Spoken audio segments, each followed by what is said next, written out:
이제는 기후 변화가 아니라 기후 위기를 고민해야 할 때죠. 전 세계적으로 기후 위기 문제 해결을 위한 노력이 이어지고 있는데요. 앞서 화상대담에서 보신 것처럼 제주 청소년들도 환경을 위해서 이렇게 목소리를 높이고 있습니다. 그렇다면 제주도의 상황은 어떨까요? 2030년까지 탄소 없는 섬으로 만들겠다는 제주도는 어떤 변화를 지금 만들어가고 있을까요? 안재홍 제주녹색당 공동운영위원장과 함께 자세한 이야기 나눠보겠습니다. 안녕하십니까? 네, 안녕하십니까? 자, 앞서 우리 효돈중학교 학생들과 이야기를 나눠봤는데 어떻게 보셨습니까? 이게 청소년들이 세계적으로 지금 미래를 뺏지 말라고 외치지 않습니까? 네. 근데 또 사실 한국의 청소년들은 입시 때문에 현재도 뺏겨 있는 형편인데 그럼에도 불구하고 활동하는 고 실천하는 모습 보면서 미안하고 고맙다는 그런 마음 들었습니다. 이제 본격적으로 이야기를 나눠보자면 네. P4G 정상회의에서 기후 위기를 극복하기 위해서 이제 서울 선언을 발표를 했는데 네.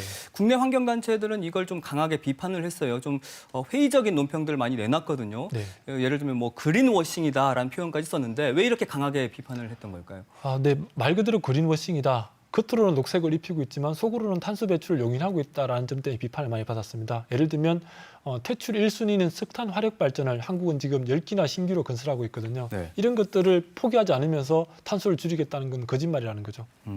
그래서 이제 그린워싱이라는 표현까지 네. 썼고 그렇다면 현실적으로 제주도의 상황은 어떤지 좀 따져볼까 하는데 지금 제주도가 당면한 기후 위기 어느 정도 지금 상황까지 왔다고 보시는지요? 전 세계가 다 위험한 건 사실이겠지만 특히 섬 지역들이 더 위험하다는 건 잘 알려져 있지 않습니까? 대표적으로 투발루라든지 피지 이런 섬들이 지금 굉장히 위험하다고 알려져 있고 제주도 또한 마찬가지입니다. 제주도의 위기를 단적으로 드러내는 것은 용머리 해안 많이 얘기하는데 용머리 해안 지난해 제가 확인해 보니까 49일만 완전 개방했다고 해요. 2011년은 200일이 넘었는데 그러니까 이제 해수면 상승이 엄청 빨리 일어나고 있다는 이야기죠. 39일 정도만 49일 정도만 지금 네. 열리고 있고요. 와. 네.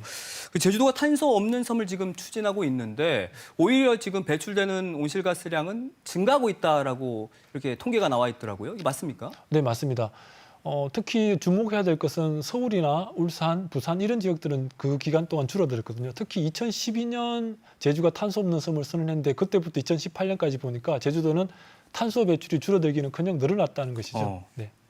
얼마나 지금 늘어났나요? 약 40만 톤 정도 늘어난 걸로 그렇게 나타나고 있습니다. 40만 톤. 네. 다른 지역은 어떻습니까? 서울 같은 경우는 9% 정도 줄었고 음. 울산도 줄어들었고 부산도 줄어들었습니다. 그렇게 본다면 제주도에 늘어난 건 심각한 상황이죠. 네. 네. 지금 다른 지역은 이렇게 온실가스 배출량이 줄고 있는데 네. 왜 이렇게 제주는 증가하고 있을까요? 뭐 특별한 원인이 있나요? 크게 세 가지 정도라고 저는 생각을 하는데요. 하나는 이 통계치들을 좀 들여다보면은 제주 탄소 배출의 50% 이상이 수송 부문에서 비롯됩니다. 자동차 이용이 너무 많다 이런 이야기죠. 그래서 통계를 보면 2011년부터 20년까지 한 10년 정도 사이에 늘어난 자동차가 25만 대에서 약 40만 대까지 15만 대 정도 늘어났습니다. 그러니까 늘어난 자동차 대책이 없다. 이게 제일 큰 이유가 될 것이고요. 두 번째는 그 사이에 제주도가 대형 개발 사업을 너무 많이 벌였다. 제가 또 통계치를 찾아보니까 2009년부터 19년까지 10년 동안 임야는 한 1163만 제곱미터 정도가 줄어들었는데 그 사이에 대지는 1200만 제곱미터 정도 늘어난 겁니다. 숲이 사라진 자리에 건물과 그 도로가 생겼다는 얘기죠. 탄소 배출원은 사라지고 늘어나고 탄소 흡수원은 줄어들었다는 얘기입니다. 그리고 세 번째는 탄소 배출을 많이 하는 제주도의 관광 형태가 좀 문제다. 이렇게 크게 세 가지로 볼 수 있습니다. 네. 자, 그렇다면 우구민 도정에서 시작을 해서 지금 원희룡 도정에서 적극적으로 추진 중인 2030 탄소 없는 섬 정책. 네. 저는 여기에 문제가 있다라고 볼 수밖에 없다 보는데 그렇죠. 어떻게 생각하십니까? 네, 앞서 말씀드린 대로 이런 원인들이 분명하다면 그 원인에 대해서 처방을 해야 되는데 이 세 가지 원인에 대해서 제대로 된 처방이 이루어지지 않은 것이죠. 예를 들면 물이 새는 것은 이쪽인데 지금 땜빵하고 있는 것은 다른 곳을 땜빵하고 있으니까 물이 계속 콸콸 새고 있다는 얘기죠. 그래서 원인과 그 원인을 제대로 진단하고 제대로 된 처방을 내리는 것이 지금 필요하다 그렇게 보여집니다. 근데 원인은 어떻게 진단을 해야 할까요? 네, 앞서 말씀드린 대로 지금 수송 부문이 진짜 심각한 문제다. 그럼 수송 부문에 대한 해결책을 내놔야 되는데 지금 없지 않습니까? 네네. 전기자동차 보급하겠다고 했지만 2만여 대 보급됐는데 그 사이에 늘어난 승용차 일반 그 화력을 이용한 승용차가 13만 대가 늘어났습니다. 그럼 이게 좀 말이 안 되는 것이죠. 그럼 어떻게 대응을 해야 할까요? 이 기후 위기에. 저는 제일 중요한 것은 이게 좀 정말 위기라고 인식하는 것이 중요한 것 같습니다. 저는 앞서 그린워싱 얘기가 나왔지만 이걸 제대로 된 위기라고 인식을 하고 있지 않는 것 같아요. 예를 들면 지금 세계적으로 기후위기라는 것을 제2차 세계대전, 경제대공황보다 더 심각한 상황이다.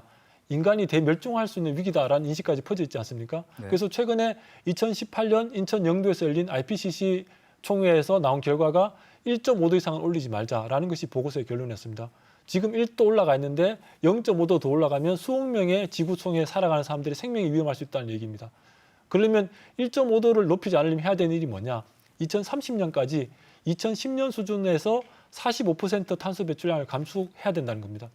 그 수준을 제주에다가 도입해 보면 제주도는 2030년이 되면은 1990년 수준으로 탄소 배출을 하는 것이 합당하다는 얘기예요.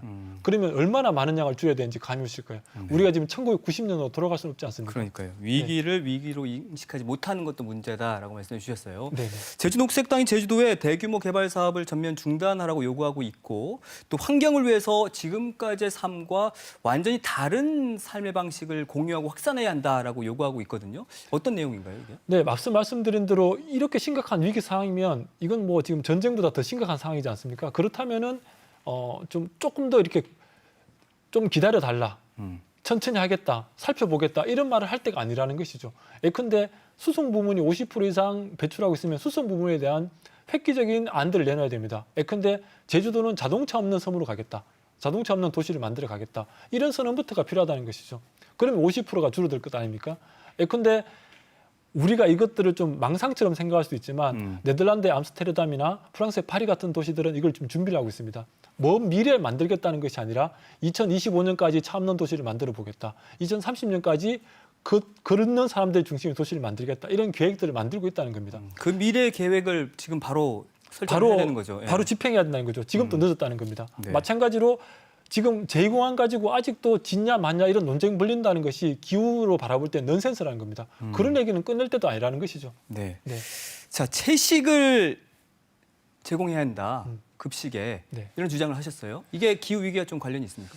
근데 이건 뭐 제 얘기가 아니라 지금 뭐 전 세계 사람들이 다 동의하는 얘기죠. 그 기후 위기에 가장 큰 비중을 차지하는 문제의 원인 중에 하나가 육식에서부터 비롯되었다. 이게 약 18% 정도 차지한다고 합니다.